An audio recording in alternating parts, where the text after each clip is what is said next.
dañ ñëw tey ci bés yi nga xamante ne ñu ngi teeru gàmmu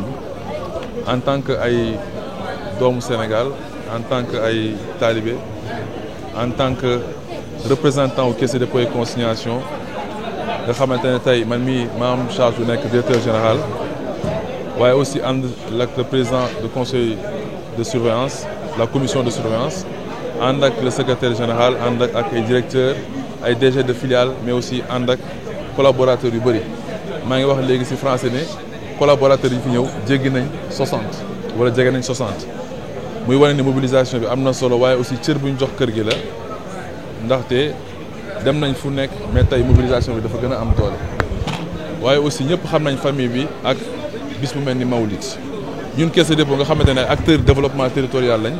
dañuy am loo xamante ne dañ koy ndamoo muy benn cité bu mag bu ñu tabax fii ñu koy wax cité Kër Maam Maodo Kër Maam Maodo boobu dafa tax li état du Sénégal bëgg mën nañ ko ci jël comme exemple parce que mooy équité territoriale mooy la ñuy def Dakar ci ay logement yu am qualité yu baax yu mucc ayib ñu mën ko am dans les terroirs Caisse de dépôt nag def na ko depuis des années cité yi ñu ngi fii am na yu ci des ci travaux yi ñu ngi jël engagement pour eggali ko. waaye aussi waaw incha allah dinañ ko wéyee ci réew mi yëpp commencé nañ ko parce que lancé nañ ay cité de la diaspora ak lancé nañ ay programmes yu bëri ak collectivités yi waaye bii dafa am symbolique bu ci nekk parce que ki yoroon projet bu ko doxal mënu ko doxal kenn la ci kër gi moo amoon suuf waaye mënu koo exploité ñun Caisse de dépôt liggéey ak privé boobu nga xamante ne doom la ci kër gi ba tey loolu moo tax cité Kër Maam Maodo génn mu nekk loo xamante ne day dëppoo autorités yi li ñuy jëlee Sénégal répartir ko en pôle bëgg investissement yi ñuy def Dakar ak yenn villes yu mag yi ñu mën koo ñëw indi ko ci yeneen contrées yu mel ni Tivaouane donc loolu aussi ndam bu mag a mag la ñun aussi ci biir waxtaan formulé nañ prière à l'endroit du xalif ñaan yàlla dëgëral ko fi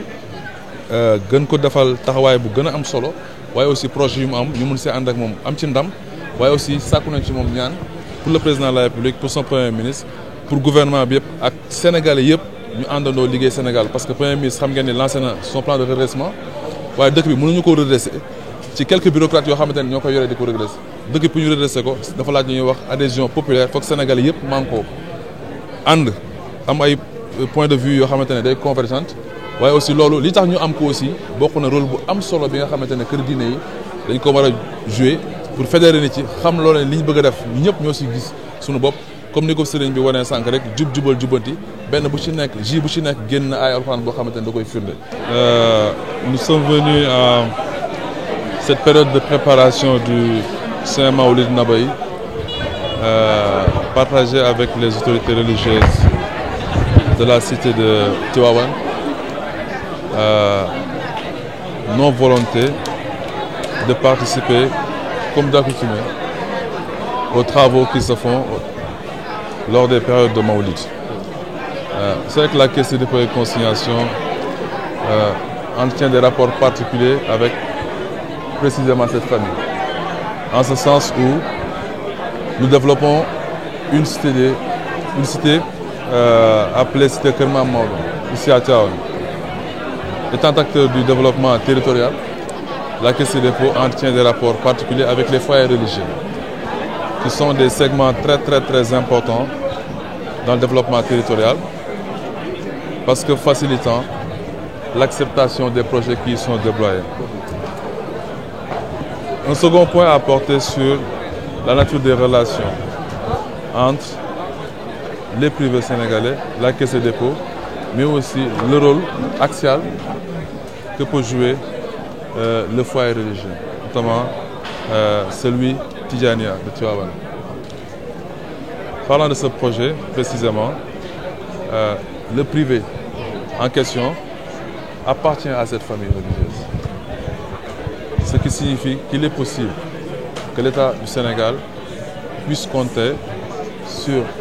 les membres de ce foyer religieux, au-delà du fait qu'ils font un travail linéaire de prière, d'accompagnement, de conseil sur tous les actes que les disciples posent tous les jours, ils peuvent être des acteurs de développement. Aujourd'hui, le foncier qui a servi à la CDC de construire la cité Kër Maam Maodo a été mis à disposition par un particulier, et ce particulier est de la famille tidjanienne. Ceci témoigne des bons rapports que la Caisse de dépôt et consignation a avec cette famille, mais aussi en tant que le simple disciple tidjani, en tant que Sénégalais, nous aurions pu nous réjouir du simple déplacement du président de la République qui est passé et qui a pu représenter toute l'administration sénégalaise, sinon tout le Sénégal même. Si ce n'était que rendez-vous avait déjà été pris avec les autorités religieuses, nous n'aurions point eu besoin de nous déplacer pour venir sacrifier à cette tradition. Mais le français dit que la répétition est pédagogique. Peut-être que ce déplacement du président de la République nous a un peu frayé le chemin et nous permettra à nous, de manière spécifique, de pouvoir adresser et traiter des problématiques qui sont d'intérêt national et qui seraient portées par les administrations que nous avons aujourd'hui la lourde charge de diriger. Nous sommes venus avec le président de notre commission de surveillance, notre secrétaire général, les directeurs de la Caisse des dépôts et consignations, mais une cinquantaine de collaborateurs qui ont voulu ce jour de week-end, normalement qui est consacré aux différentes familles, mobiliser tout le monde pour venir un peu présenter à cette famille notre volonté de partenariat, notre volonté d'accompagner ce foyer religieux, mais aussi recueillir des prières pour le président de la République, pour son Premier ministre et le gouvernement, mais aussi pour l'ensemble des Sénégalais, mais aussi et surtout pour la Caisse des dépôts et consignations, pour les projets énormes que nous avons à déployer au Sénégal.